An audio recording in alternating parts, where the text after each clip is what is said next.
মাঝরাত্রির বেলা হঠাৎ করে শুনতে পায় টালির চালের ওপর দিয়ে না কেউ হেঁটে হেঁটে যাচ্ছে।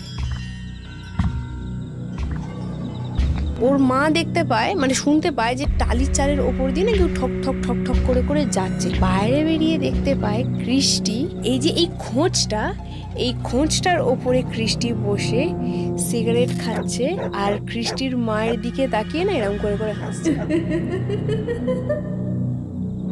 ওই রকম ভাবেই ওপর থেকে বসে ওর বাবাকে বলছে, আমাকে ওর থেকে দূরে করার চেষ্টা করিস না, হয় ওর সাথে থাকবো নয় ওকে নিয়ে যাব। টালির চালের ওপর থেকে একটা পা ওই বাঁশের ওপর দিয়ে পুরো শরীরটাকে দেওয়ালের সাথে এরকম ভাবে চিপকে চিপকে চিপকে চিপকে ভর করে নিচে নেমে এরকম ভাবে একবার করে তাকিয়ে চলে গেল কৃষ্টির ঘরে। গিয়ে দেখছে কৃষ্টি খাটের ওপর না উবু হয়ে বসেছে।